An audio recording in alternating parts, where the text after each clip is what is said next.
vamos a conversar íntegramente con Francisco Miranda, quien está con nosotros. Es un lujo que esté aquí en este medio de comunicación. Francisco, ¿qué tal? ¿Cómo estás después de mucho tiempo, de muchas lunas? ¿Cómo estás, Melanio? Qué gusto volver siempre a Hilo y ver a los amigos. No, el gusto es mío y que estés aquí, no en Canal N, en Canal 4, Canal 2, estás aquí en Canal 41 del Puerto de Hilo. Buen canal. Buen canal. Y nos están viendo en todo el Perú, así que puede ir un saludo a Mariela, que seguramente está mirando el canal. Mi hija Mariela, a toda la familia. Claro. A toda la familia. Francisco, el motivo de tu visita, a ver, porque vamos a conversar de varios temas, sin embargo usted está en Hilo, me imagino, por algún motivo muy especial. A ver si el micro lo ponemos. Sí, todos los años tratamos de viajar para seguir manteniendo el contacto en la red, porque nuestra red de OANES vincula a casi 20.000 personas, entre los que hay pues, profesionales de todos los rubros relacionados con la pesca, desde catedráticos, estudiantes, capitanes de puerto, gobernadores regionales, directores regionales de producción, gente de FONDEPE, de MARPE, etc. Pero OANES, aparte de su misión de enlazar a todo el sector y tratar de que todo el sector dialogue día a día, le interesa mucho la parte del desarrollo de la universidad, de las nuevas generaciones.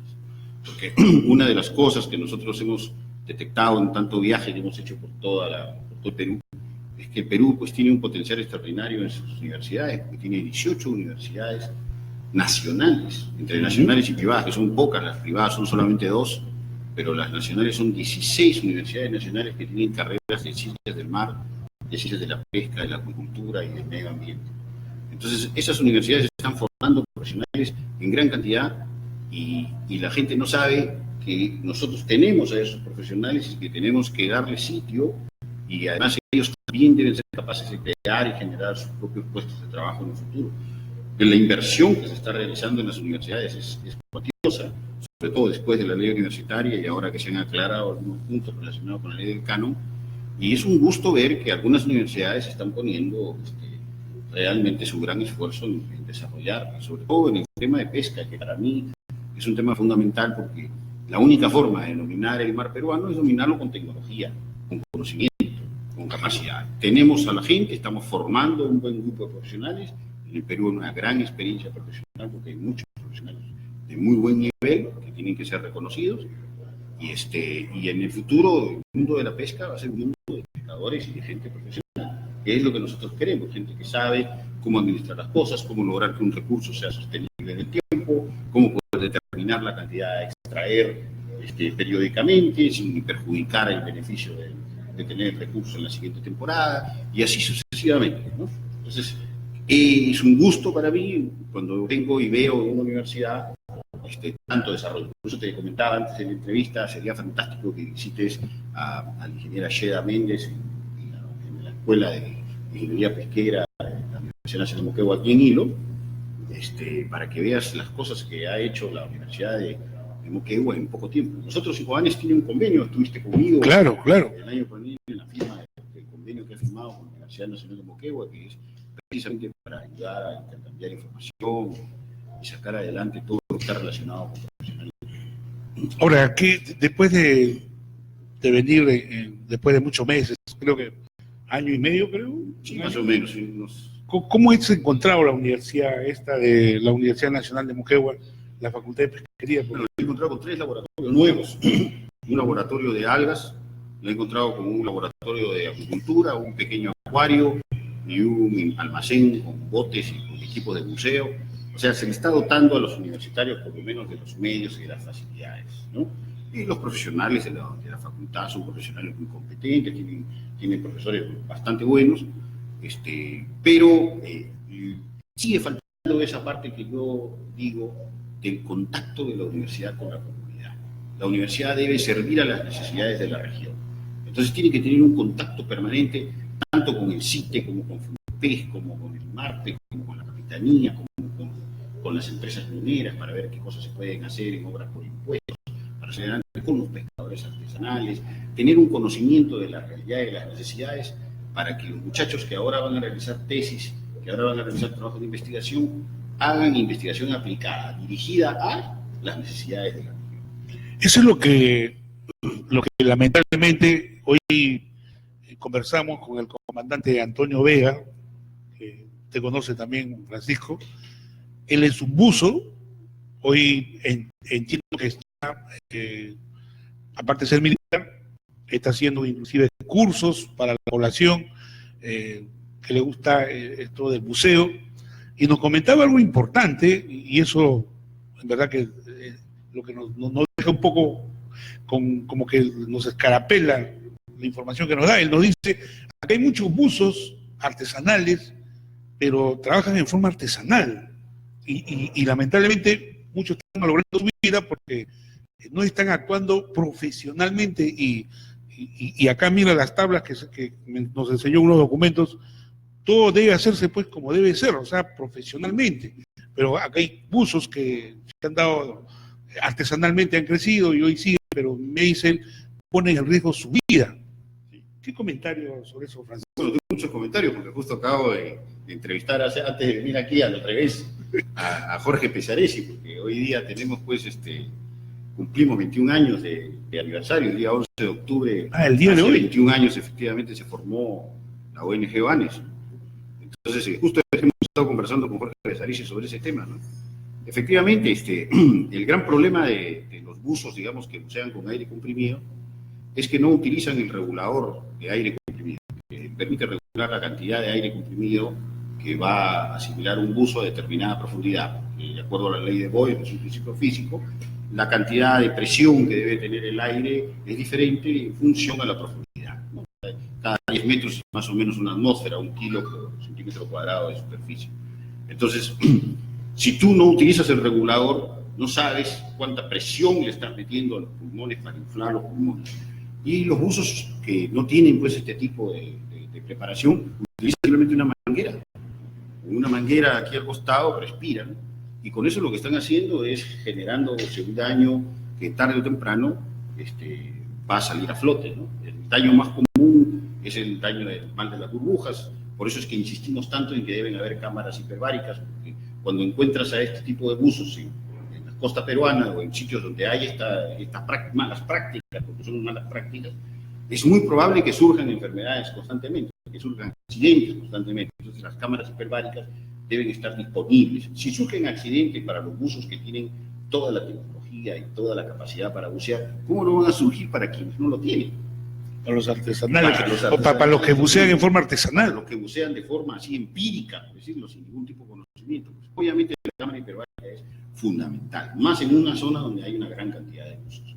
Y aquí, como me comentaba Jorge, efectivamente hay una gran cantidad de buceadores, no solamente de buzos a pulmón que hacen pesca submarina, sino también de buzos con compresora, que dicho sea de paso, practican también la pesca submarina, que es una práctica no muy bien vista a nivel mundial, porque el hacer pesca submarina con aire comprimido no es lo mismo que hacer pesca submarina a pulmón. Con el aire comprimido tú puedes estar abajo del agua todo el tiempo que quieres, matando todos los pescados que se te cruzan en el camino. En cambio, cuando tú estás a pulmón, tienes 45 segundos, 60 segundos para elegir la mejor presa. Y las limitaciones de tu capacidad. Es un deporte, es una práctica diferente. Entonces, obviamente hay una diferencia sustancial y debería haber una legislación al respecto, porque efectivamente no se puede, en otros países del mundo está prohibida la pesca con arpón y con aire comprimido. Está prohibida. No se puede. Es más, yo he visto, y tú debes haberlo visto también, porque también lo ha visto, hemos visto escenas en las que hemos estado buceando bajo el agua y un buzo con compresora está matando pues pintadillas de este tamaño. Tendrán pues 200 gramos, 100 gramos. Se quedan abajo del agua y matan 200, 300 pintadillas, hacen un saco de pescado y luego se lo llevan al muelle. Esa pintadilla, por supuesto, que está por debajo de la talla mínima, incluso regulada. Sin embargo, la matan y sacan un saco de 50 kilos de esa pintadilla, después vienen, la filetean y se venden en el mercado libremente. Eso está mal. Estás matando una fauna que debe tener una talla mínima, debe estar regulada, y que normalmente el uso a pulmón se autorregula, porque el esfuerzo que tiene que realizar. Ahora, Francisco Miranda, amigos, será uno de los pocos peruanos que conocen tanto este sector pesquero, porque otro que conocemos y sabe sobre el tema es el almirante Luis Giampietri, que tenemos el honor de conocer, somos amigos, el científico Luis Hijochea Salas también, y usted es uno de ellos. No conocemos más, Francisco, ¿por qué? Bueno, ¿Y por qué ministros que son abogados, que son ingenieros al Ministerio de la Producción? ¿Qué pasa con el sector pesquero? Bueno, has tocado un punto importante porque hay muchos profesionales que saben mucho de pesca aquí en el Perú. Yo puedo decir que sí, conozco efectivamente de pesca, pero hay muchos que saben mucho de pesca. Pero que no salen a la Pero luz. no salen a las cámaras, no tienen oportunidad de ser entrevistados por ti o por cualquier otro personaje de la televisión, porque la pesca es un tema esotérico en el Perú. Como es un tema desconocido, la gente no acostumbra a entrar en ese tema. Y es un tema muy polémico, entonces se basa en referentes que son mediáticos pero no tienen conocimiento. Entonces gente que por ahí sale a decir algo sobre la pesca o algún lema sobre la pesca o a tratar de ganarse la conciencia de pescadores artesanales o votos o lo que sea, y se convierte en un medio mediático, pero no es un tipo que conoce sobre la pesca, no está vinculado a los temas de la ciencia del mar. Ahora, ni la misma prensa de Lima, yo veo que tocan estos temas Sí. a lo máximo. Creo que Philly Butter, después el que le hizo la entrevista a Jaime de Altaos, más o menos que entra en el tema En pesquero, general no conoce. pero en general no conoce. No conoce. Y eso es un peligro porque genera desinformación, puede replicar cosas que no son verdad, pueden crearse mitos a lo largo de la historia. De hecho, hay muchos mitos en la pesca que he tenido oportunidad de verificar a lo largo de la costa en estos últimos años, que han sido generados en la década del 70, en la década del 60 o en la década del 80 con los periodistas, no necesariamente por una realidad, y nos han ocasionado una gran cantidad de problemas que hoy día a la luz de la historia se reflejan claramente, ¿no? Por ejemplo, el mito que se ha creado sobre que los barcos arrastreros son depredadores. A ver, cuéntenos sobre eso que en un momento Rocío Vázquez, periodista de Chimbote, dio a conocer sobre embarcaciones chinas. Roberto Vieira, congresista, me imagino, hablaba sobre estas embarcaciones que parecían, una ciudad parecía en alta mar.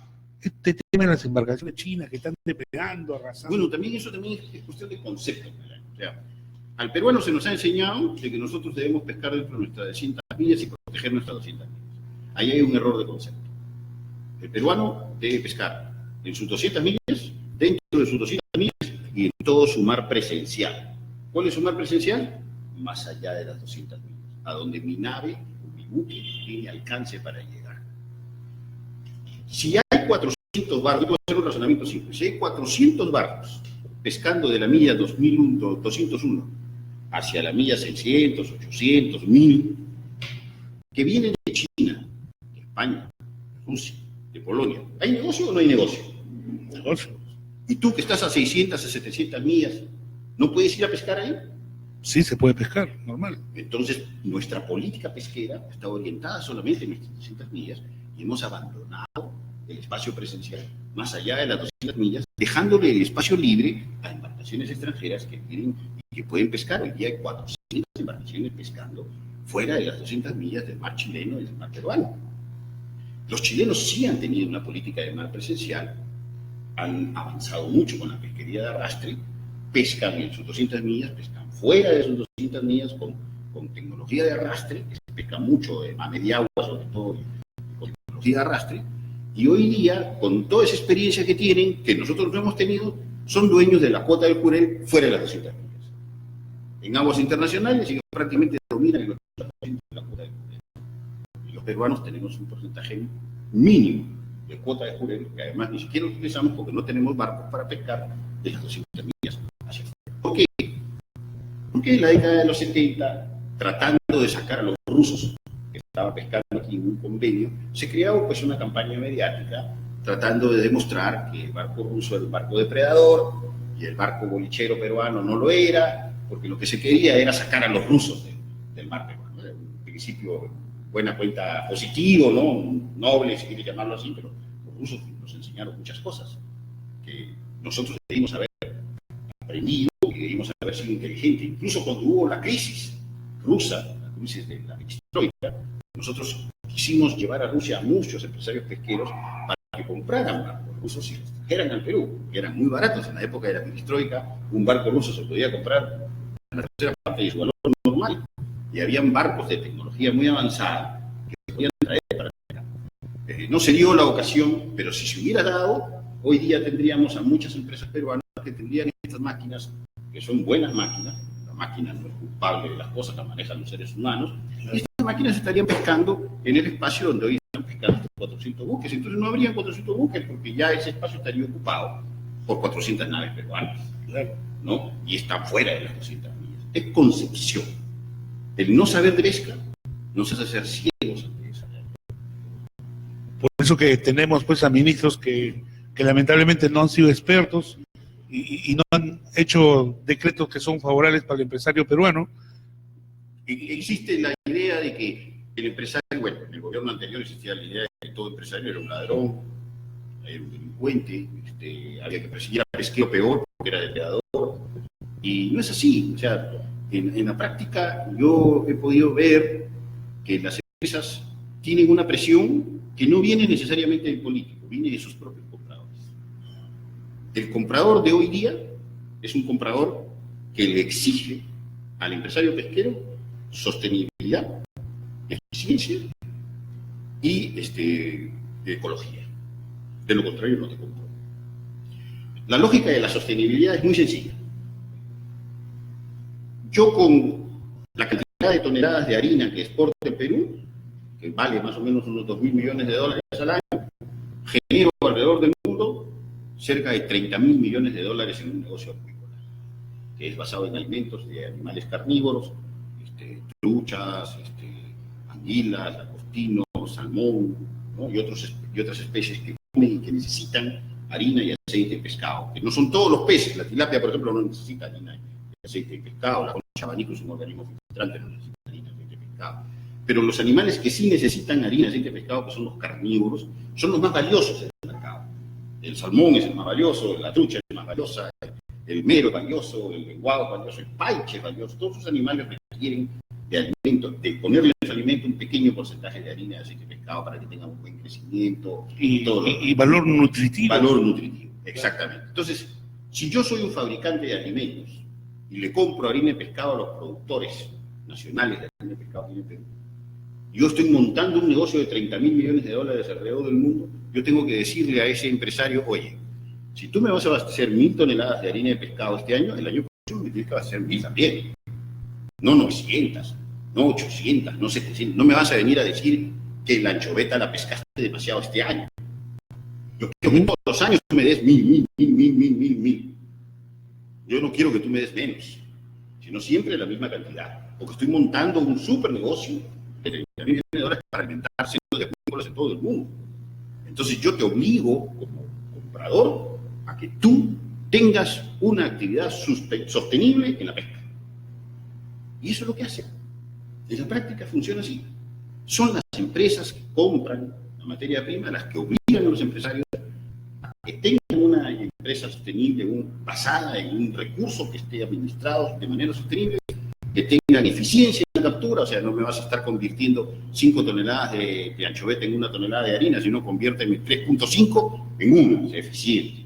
No me botes las cochinadas al mar porque me estás contaminando el mar. Mis compradores son ecologistas. Así que tienes que procesar todo el agua de cola, con las botas al mar, me la reprocesas, además le sacas mayor eficiencia al producto, etcétera, etcétera. Es el comprador el que te ejerce la mayor presión para que tú seas mejor y entregues un producto de mayor calidad. Eso es lo que pasa, esa es la realidad de la industria pesquera. Entonces, pensar esa frase que escucho y que en toda la costa peruana, los empresarios pesqueros son depredadores, se dedican a sacarle todo el pescado, cada día quieren más, cada día. Eso es mentira. No pueden querer más porque sería insostenible. Claro. Y lo insostenible significa perder a sus clientes y por tanto perder el negocio. Es así de simple, es una lógica bastante fácil, digamos, de explicar si uno la ve adecuadamente.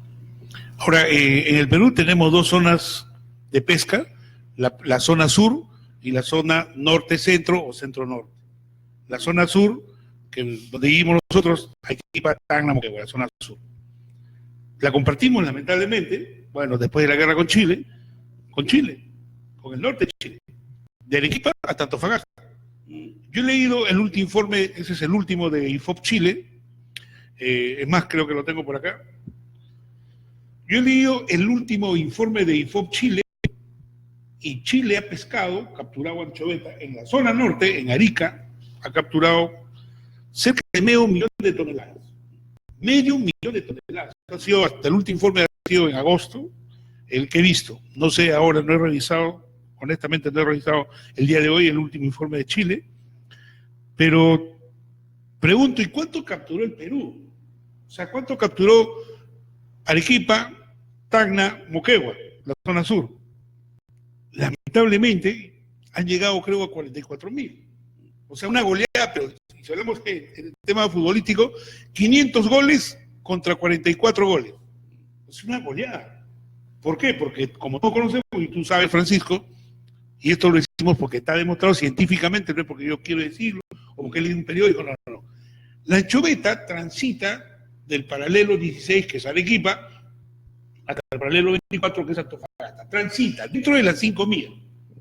Pregunto yo entonces, si transita, este pececito transita, son como pepitas de oro que pasan por debajo del agua, ¿no? En la superficie no se ve, pero si le pongo una máscara, miro, veo la biomasa como transita. Oiga, Chile se está llevando toda la anchoveta. Y hay mitos, como usted dice, Francisco, que las 5 millas, que nadie penetra, que las 5 millas, oiga, yo no veo que esa gente que habla, bajo qué informe científico habla. Y esto un desconcierto, y al final, Francisco, si vas a visitar, no sé si tendrás tiempo, ve las plantas pesqueras, toditas están cerradas. Increíble, ¿eh? Cerradas, o sea, grandes centros de trabajo cerradas, embarcaciones, prácticamente se están malogrando porque el agua pues carcome la parte de abajo de la embarcación. Quebrados, el Grupo Rodríguez creo ha quebrado por las malas decisiones del gobierno. Y hay todavía gente que sigue diciendo que las 5 millas, o sea, ¿hasta dónde nos hemos hecho nosotros mismos daño en este tema de las 5 millas, Francisco? Bueno, yo creo que nos hemos hecho daño en el tema de las 5 millas de 1000 formas, porque no hemos comprendido lo que significa proteger una zona para la reproducción y la pesca artesanal. Cuando hablamos de la zona de reproducción, que en este caso se determinó de una manera política y arbitraria, 5 millas, porque no ha habido ningún estudio técnico para determinar las 5 millas. Menos todavía en la costa peruana, donde tenemos una diversidad de fondos marinos, ¿no? En la costa sur de Perú, desde Arequipa hasta Tacna, tienes fondos marinos que caen muy rápidamente a cantil de los 1000 metros de profundidad, 1200 y hasta más, ¿no? En menos de una milla ya están cayendo a esas profundidades, ¿no? En cambio, en la costa norte, Chimbote, totalmente diferente. Es totalmente diferente. Tú encuentras 200 metros de profundidad casi hasta las 170 millas, 160 millas, y después de ese zócalo recién está cayendo a los 1000 metros de profundidad. Entonces nuestra configuración de la costa es totalmente diferente. Tratar de mantener una zona de protección uniforme de 5 millas es una utopía. Lo razonable o lo técnico sería determinar la profundidad del arte y trabajar con un sistema de control satelital que permita que las embarcaciones que entren dentro de esta línea virtual que se haría basada en los fondos marinos, usando la información de la batimetría con la información de las posiciones geográficas, poder determinar. Esa sería la forma técnica. Lo que pasa es que lo técnico suena complejo. Entonces, ¿y cómo manejo esto? Pero no, sí se puede manejar. El Perú tiene uno de los mejores centros de control satelital que existen en toda Sudamérica. Es uno de los mejores. El decir que el centro satelital no sirve, que yo no capture mal, es pura fantasía, es pura mentira, es porque no sabes. Entonces, obviamente te suena más difícil manejar áreas más reducidas o más pequeñas de las 5 millas, porque técnicamente te suena difícil, pero no es difícil. Es cuestión de conocer, es cuestión de saber. En el caso específico de la costa sur, efectivamente el cardumen sur, que es el cardumen de anchoveta, es básicamente chileno. Digamos que es un cardumen que se mueve, por eso es que tú ves los informes de Chile, de IFOP, que son no es el único, hay varios informes de IFOP, a lo largo de los años IFOP hace muchos informes. Es un cardumen que se mueve sur-norte de manera compacta. Pero ese cardumen es 80% chileno. Lo que nosotros agarramos es, digamos, la parte más norte del cardumen, del cardumen, que pasa la frontera, digamos, esta es la frontera peruana y el cardumen se mueve de esta manera. Hay determinados momentos en que el cardumen pasa, fundamentalmente y pasa en su mayoría, pero a la hora que regresa hacia Chile, toma las corrientes que están pegadas a la costa, que están dentro de las 5 millas, y por eso es que en esa franjita es posible capturarla con determinada facilidad. Entonces, evidentemente, técnicamente sería mucho más rentable para las embarcaciones peruanas pescar en determinadas ventanas de penetración de ese canal de retorno de la anchoveta, porque le está quitando un poco de recursos, por decirse así, al cardumen chileno, no es un cardumen básicamente peruano. Y lo otro es la idea de que cuando tú sacas pescado dentro de las 5 millas, estás matando corvina, estás matando lengao, estás matando otras especies. En primer lugar, eso depende mucho del arte de pesca y de la zona de pesca. Cuando tú hablas de crear ventanas de penetración, tú hablas de crear determinados espacios donde puedas entrar y cortar ese río de anchoveta que estás entrando. Entonces, en esos espacios que tú entras, obviamente tienen que ser estudiados, precisados por el Instituto del Mar para tener el menor efecto, porque cuando tú tiendes una red sobre poco fondo, evidentemente con la red arrastra, a pesar de que no es una red de arrastre, la red arrastra y obviamente puede caer algo de otros pescados dentro de esa red. Pero de que porque tú capturas la anchoveta le estás quitando el alimento a la corvina no come anchoveta. La corvina come otras especies, no necesariamente come anchoveta.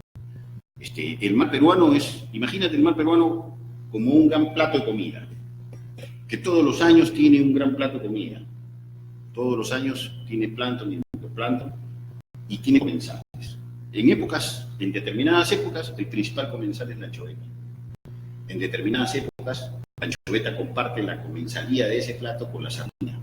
En otras épocas, la comparte con el jurel, con el caballo, con la sardina. Y en el año pasado, la ha compartido con la munia que se escribe, es un camaroncito chiquito rojo, la ha compartido con la bisinguerria y con el muy, que es un fauci. Entonces, ya hablar de que la anchoveta es el principal eslabón de la cadena alimenticia, no es cierto. El principal eslabón de la cadena alimenticia siempre ha sido el plancton, el zooplancton y el fitoplancton. Ese es el principal eslabón de la cadena, ese es el plato de comida. Si tú sacas un pescado de ese plato de comida, estás quitando la comensalía de ese plato, pero va a venir otro comensal a comer el alimento que está ahí, porque ese plato de comida que es el peruano está siempre ahí. Entonces, esto explica, por ejemplo, que cuando tú lees en la época de los años 60, con el señor Banquero y terminando con el primer gobierno militar, la pesquería pues hiciera un abuso, porque se pescaron hasta 20 millones de toneladas de anchoveta en aquella época. Obviamente, de ese plato de comida vaciaste al principal depredador, que era la anchoveta, y le dejaste espacio a la sardina. Y la sardina entró a ocupar el espacio que la anchoveta había dejado, o sea, a comer el plato servido que estaba ahí presente. Eso sucede cuando tú extraes un recurso de un plato de alimento. En este caso es el caldo del plancton peruano del mar peruano. Entonces, eso hay que comprenderlo. El mar es dinámico, no es estático. Claro, no es estático. La gente que habla sobre el mar cree que el pescado no tiene cola. Y el pescado se mueve. El pescado se mueve, busca el alimento, busca corriente, busca profundidad, busca temperatura, busca salinidad. Entonces, hablemos de un mar dinámico, de un recurso dinámico.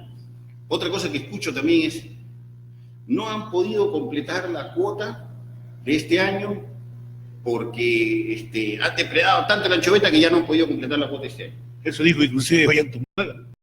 Han depredado los empresarios. Y ahora también lo he escuchado de varios.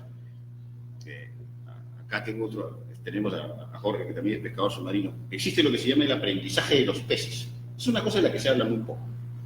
Los peces aprenden, pero aprenden en su generación. O sea, una vez que se ha muerto ese pez no es capaz de pasarle a la siguiente generación lo que ha aprendido. Entonces, en la práctica significa, este pez se enfrenta a un depredador. El depredador no lo mata, sino lo hiere, y el pez sobrevive. El pez que sobrevivió aprendió que ese depredador es peligroso para él. La siguiente vez que lo vea asomarse, va a correr porque es pez, no es estúpido, es pez, ¿no? Entonces, como es pescado, va a correr. Cuando tú eres cazador submarino y eres un pescado le haces una herida, no lo matas, ese pescado la siguiente vez se te acerca a 10 metros de profundidad y te ve de lejos, y una vez que te ve, sale corriendo y no lo vuelves a ver más, porque aprendió. Pero son animales en la casa submarina que pueden tener 5 años, 6 años, 7 años, 10, el mero puede tener hasta 40 años de vida. ¿Ya? Pero la anchoveta tiene 3 años de vida. La anchoveta, por tener 3 años de vida, cuando está recién pasado su etapa juvenil, o sea, ha llegado a los 12 centímetros de tamaño y un poquito más, no mata. Entonces, si tú sueltas la temporada de pesca y la anchoveta tiene 13 centímetros, 12 centímetros, esa anchoveta nunca ha visto un pescador. Viene la flota, la captura, la anchoveta que logró escapar, sale por debajo de la red y se junta con otro cardumen. Y ese otro cardumen se va a juntar con otro cardumen que también ha pasado lo mismo. Entonces, en la medida que va pasando el tiempo, porque ahora las temporadas de pesca son cada vez más largas por el sistema de cuotas, esa anchoveta que va quedando es una anchoveta que ya reconoce al depredador, que ya sabe que cuando viene el barco, ese motor, esa es una bolichera a correr. Entonces, cada vez es más difícil. Tú le preguntas a un capitán de pesca industrial lo que yo te estoy diciendo y él te lo va a aseverar. Él te va a decir, sí, el pescado aprende, tiene cola. En la primera parte de la temporada de pesca es fácil pescarlo porque es lorna, pues lo has agarrado sin saber, pero una vez que los que se van escapando van aprendiendo y se van juntando en cardúmenes, se va haciendo más difícil la captura. Hasta que llega un momento en que la captura es enormemente difícil. Entonces el aspecto del aprendizaje de la pesca, del pescado, digamos, al medio ambiente, es un proceso de adaptación. Por eso te digo, el mar es dinámico. Pensar que todo se mantiene fijo, que todo es así, como en la época de banquero, como en la época colonial o como en la época prehispánica, es una fantasía. Todos los años hay una dinámica constante en el mar y esa dinámica tienes que estudiar. Y no la puedes estudiar desde un escritorio, desde un muelle, como un pescador. La tienes que estudiar no tampoco con un barco de investigación, la tienes que estudiar con 4 barcos de investigación. Y si la flota privada tiene barcos con radares, con ecosondas de última tecnología, hay que sumar esos barcos, esos radares con científicos para que hagan una mejor prospección. Mientras más barcos tengas para prospectar, mientras más barcos tengas para evaluar lo que tienes, va a ser mejor tu evaluación. Y al momento que tienes una mejor evaluación, tienes una mejor capacidad para hacer que tu pesquería sea sostenible en el tiempo y cumplir con tus contratos. Hay gente que también dice la anchoveta la queman, cuando eso no es quemar, sino procesar con fuego indirecto, el vapor. Y una vez en la entrevista que te hizo Jaime de Althaus en Canal N, hablaste sobre que hacer harina de pescado no es malo. No es malo, es necesario, se puede usar para consumo humano directo. La anchoveta que nosotros tenemos, que es una bondad, el volumen de captura es enorme y todo lo que nosotros capturamos no lo podemos vender en el mercado como consumo humano. O sea, de lo que se pesca en total al año en anchoveta, tú podrás hacer, mira, las cifras dicen que hemos podido hacer hasta 120.000 toneladas de anchoveta para consumo humano. 120.000. 120.000, convertidas en conservería. Esas son cifras históricas, ¿no? Lo más que nosotros hemos podido hacer en conservería, en anchoados, en productos para consumo humano directo, ha sido 120.000 toneladas. Después de esa cifra, ya ingresamos en un terreno oscuro, porque ingresan los procesadores, los reprocesadores de harina de pescado, que en realidad están procesando anchoveta ilegal. Entonces, se disfraza como una cifra de consumo humano, pero en realidad esa cifra de consumo humano, tú tienes que, un porcentaje nomás es para consumo humano, el otro porcentaje se convierte en harina, ¿no? Porque lo están disfrazando como consumo humano. Entonces, tú te pueden decir, mira, hemos pescado 500.000 toneladas para consumo humano, pero de esas 500.000 toneladas para consumo humano, solamente 150.000 o 160.000 han sido para consumo humano. El resto ha ido todo a industria de la producción. Ahora, yo pongo un ejemplo en este tema sobre si es malo o no hacer harina. Yo siempre lo digo, si yo tengo en mi casa un jardín y en ese jardín están saliendo unos tomatitos, 5 tomatitos, ¿qué hago yo? Esos 5 tomatitos los empleo en mi casa. Una zarcita de tomate, pero al día siguiente voy a mi jardín y ya no hay 5 tomates, hay 20 tomates. ¿Qué hago con los tomates? invito pues a mi hermana, oye, me salió en mi jardíncito 20 tomates, tomate regalo. Pero al día siguiente voy y yo no encuentro 20, encuentro 200 tomates. ¿Qué hago con los 200 tomates? Bueno, los vendo pues, ¿no? Al mercado. Claro. Voy, los vendo al mercado, voy a la feria, vendo, mi jardincito me está dando tomates. Pero resulta que voy al otro día y como Dios me quiere, me pone 1 millón de tomates. ¿Qué hago con el millón de tomates? Entonces comienzo, está bueno, digo yo, entonces lo industrializo, porque 1 millón no me va a comprar. Hago pasta, pues, ¿no? Lo industrializo. Entonces yo decía, ¿no? Si Dios me da tal cantidad de anchoveta en nuestro mar, que otros mares no tienen, ¿qué de malo es que hagan harina? No tiene nada de malo. No hay nada de malo, pero han satanizado el tema como que es malo hacer harina. Y además, cuando ¿cómo se llama esa harina? Sirve para la acuicultura, para los peces como el salmón, para la trucha, como lo has dicho, ¿no?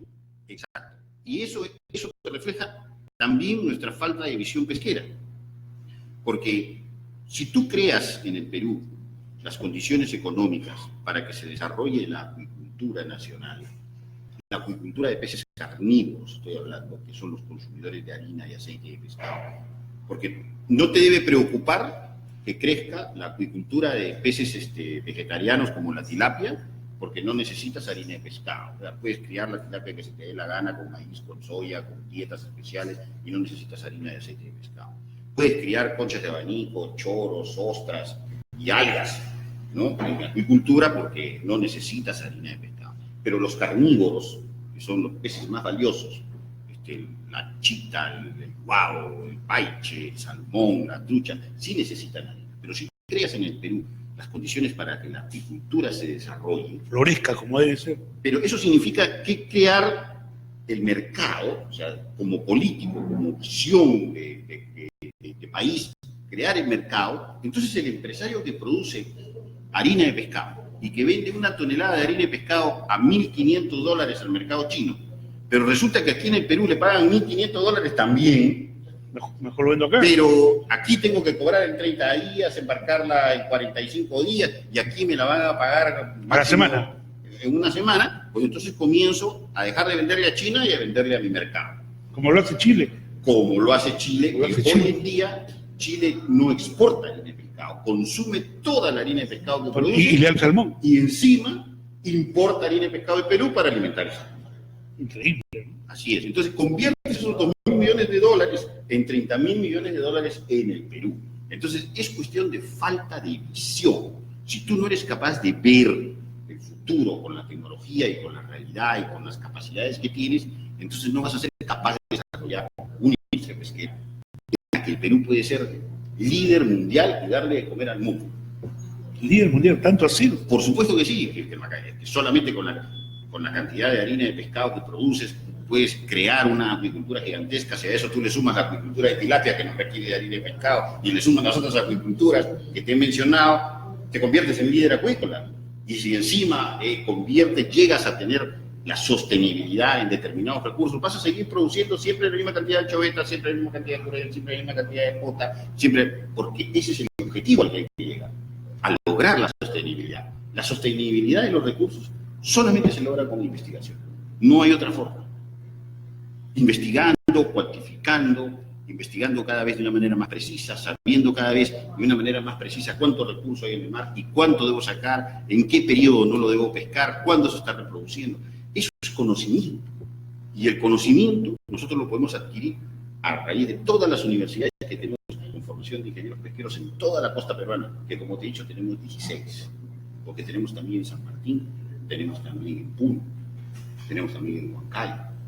Entonces, estas universidades, que hay una por cada región, pueden destinarse a estudiar determinados recursos. Si hacemos un plan nacional de investigación marina costera, el IMARPE puede dirigirlo, lo que le gusta tanto dirigir al IMARPE la investigación marina, lo dirige pero lo distribuye, le otorga a cada universidad un área de investigación y así multiplicamos los esfuerzos para investigar. Porque solamente investigando, solamente precisando la cantidad, tú puedes llegar a la sostenibilidad. No hay otro camino.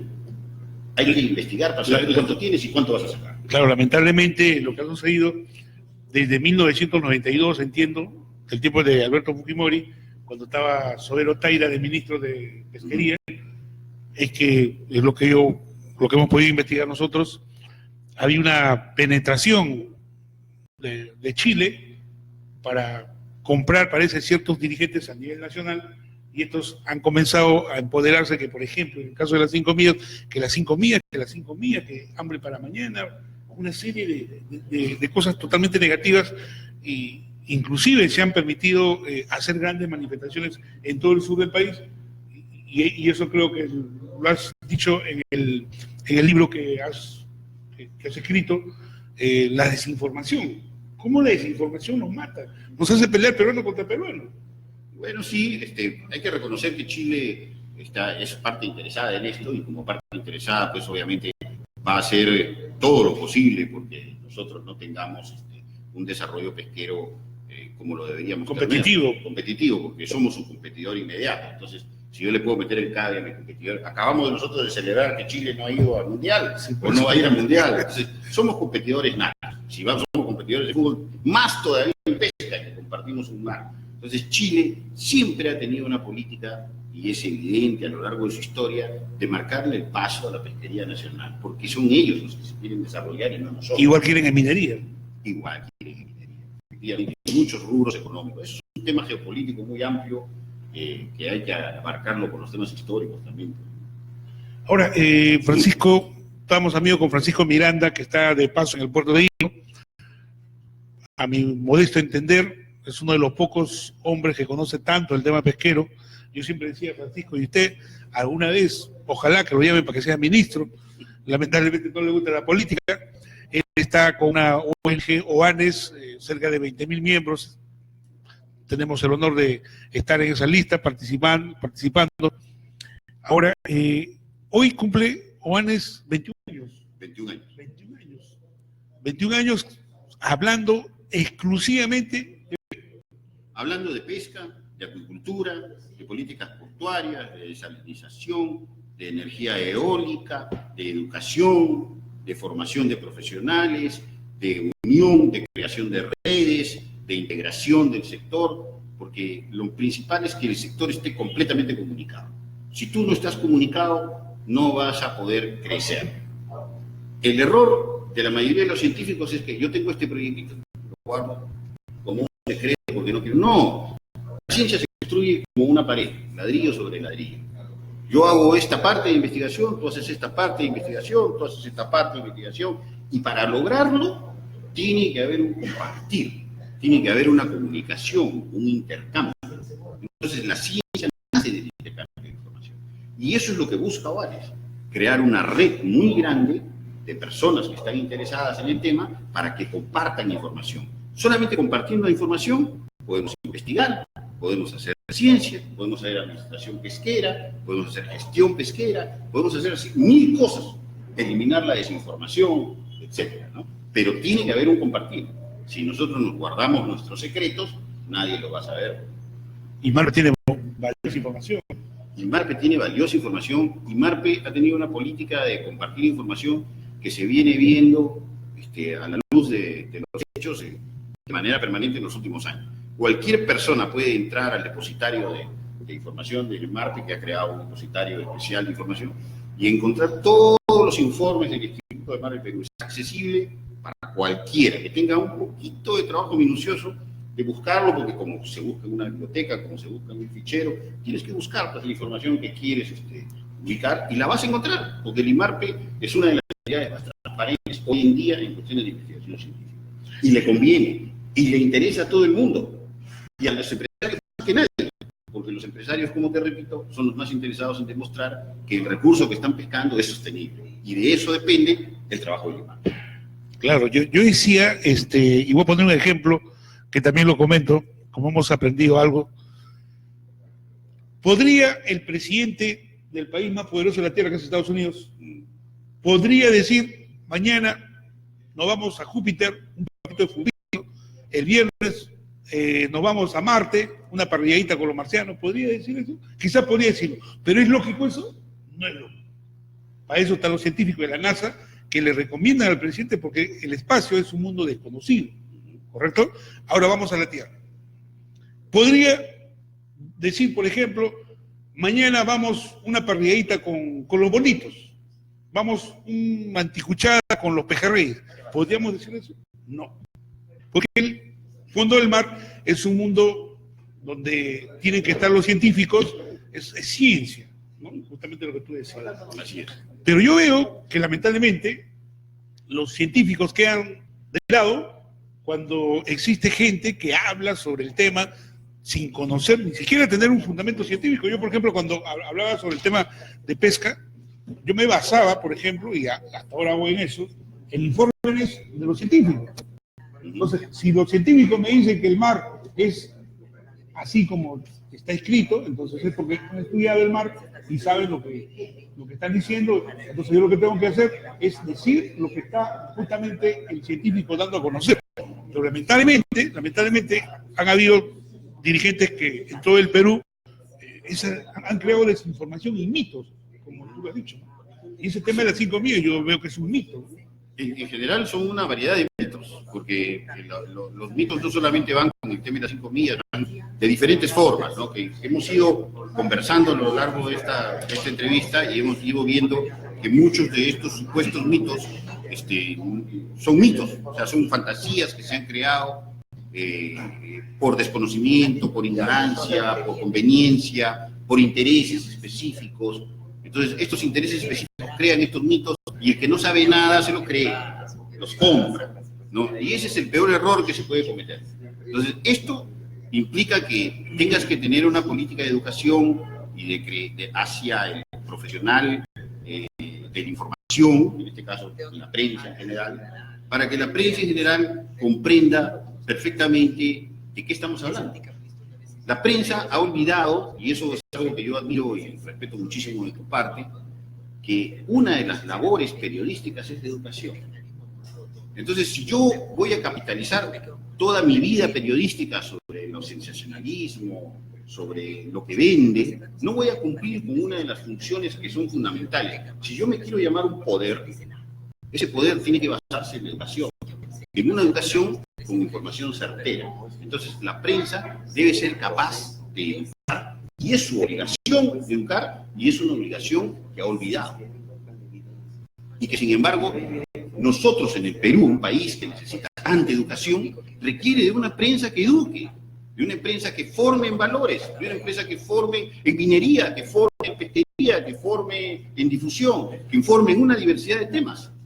Si una prensa no hace su labor, el peruano, que el único acceso que tiene es a la prensa, porque hoy día pues pueden prender el canal 41 acá en Hilo y van a escuchar a Melanio hablar sobre cualquier tema, algo van a aprender de lo que tú eres capaz de transmitir.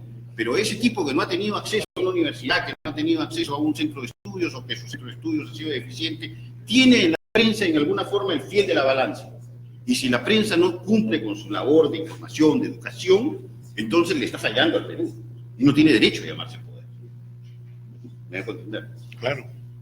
Y lo que acaba de decir Francisco, conversamos con el almirante Luis Gianpietri en su domicilio una vez y nos decía, ha venido un periodista, he estado 3 horas con el periodista, se ha quedado sorprendido de todo lo que le comenté. Me dijo que iba a salir un artículo, creo que en el diario La Razón, creo que. Pero la cosa que estaba esperando la semana, oiga, ¿y cuándo va a salir el artículo? Nunca. Y es que la prensa, lamentablemente, pues muchos piensan que la verdad tiene que pagarse, tiene que decirse, pero como es.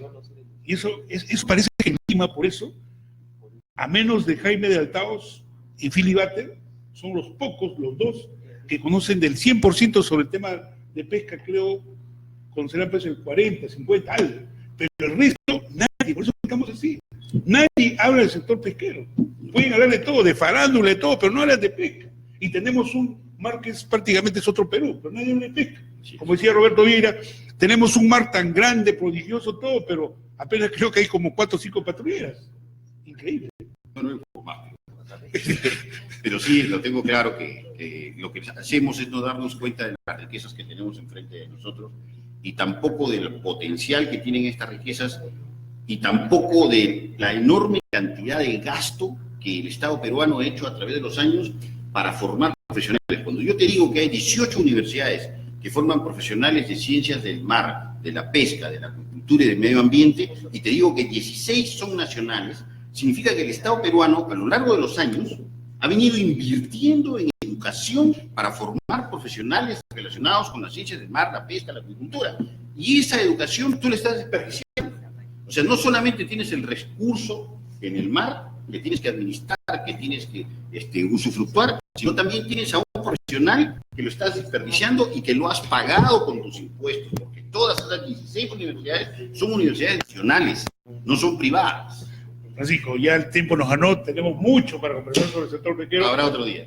Habrá otro día. Yo te quiero agradecer por esta entrevista. Has venido desde Lima, está Francisco Miranda aquí en el Puerto de Isla, amigos. Y felicitaciones por los años de Muchas gracias. Amigos, nos despedimos. Estuvimos con Francisco Miranda. Ya está Jorge Escucha Bloque en Informativo sobre la Rueda. Nosotros, Dios mediante, hasta el día de mañana, a esta hora siempre, de 6 a 7. Permiso, buenas noches.